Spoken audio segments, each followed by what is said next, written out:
Okay. Shall we carry on? I guess so. So, well, I guess getting back to the main point of muscle memory, like we want to avoid muscle memory. So if you're going to continue to do things like a bicep curl, if you don't change it up, your body's going. So this is how my question was. Is there muscle memory in other exercises that are not isolated exercises? See, that's what I was getting at. So when I was talking about running, for example, can that be an example of a muscle memory? Let me answer Okay. it for you. Okay. So if you're running the same, let's say for example, you're running on a regular basis. Yes. So the reason that we exercise for the most part is for results, to drop inches, burn body fat, lose weight, Get faster. get faster. So the reason that we do these types of exercises is to get results. So if you're running for 20 minutes a day on the treadmill for the same speed, the same incline all the time, your muscle, there's no muscle confusion. Your muscle memory remembers that, and you don't continue to see results. So that answers your question. That's my question was.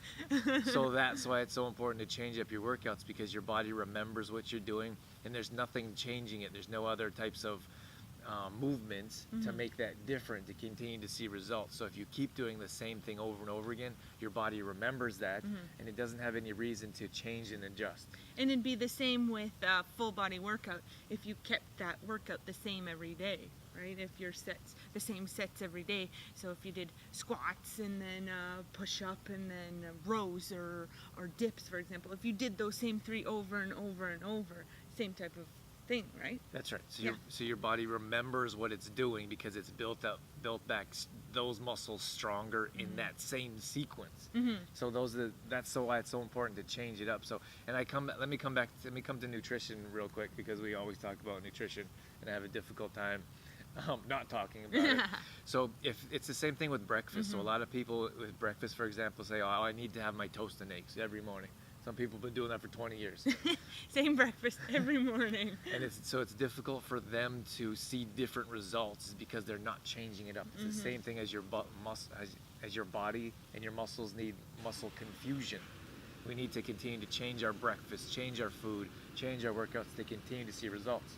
And that would be more geared towards metabolism, right? Like you're saying switching it up for your muscle memory, but with food it would be for your metabolism. Absolutely. You're right. So you change up your food to change up your metabolism, so it's burning at different rates and it's expecting different types of food and nutrients at different times. So your metabolism can actually plateau like your muscles or your workouts plateau. That's a great way to say it.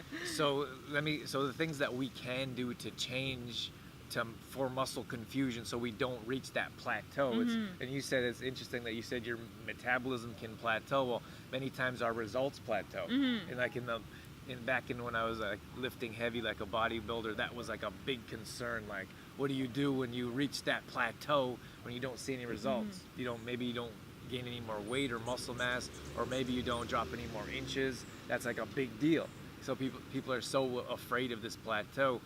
And to avoid that plateau, these are things that we need to do. Like, we need to continue to change our workouts. So do different reps. You can do a short workout, so a 20-minute workout without breaks in between. Or you can take longer breaks in between your exercises or workouts. That's not something that we do in particular. We're more efficient with our workouts, 20 to 30 minutes, get in, get out. But go running, for example, in between resistance training. So those are those things that can help.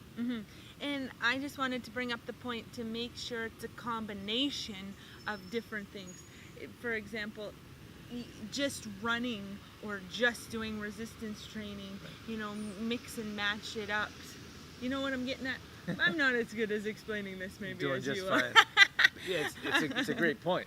But that's that muscle confusion that we're talking about. So confuse your muscle, confuse your body. If we get set in that same routine of 20-minute running or an hour running, like even if you're running an hour and a half, your body still needs to be confused with something, with like resistance training, for example. I was just thinking, because we've had clients or members in the past that have said, I run or I walk for an hour every day. Like, why isn't anything happening here? Why have things stopped happening? Results have stopped. Or why isn't anything new results coming? But this is what's happening, right? That what you're saying is that muscle memory is your body is complacent with what's going on. So we need to switch things up and get things going differently. So add some resistance training, add some interval training, and just circuit training, high intensity training, like bring your heart rate up and then bring it back down. That's why we do a few exercises, then rest. Do a few exercises, then rest.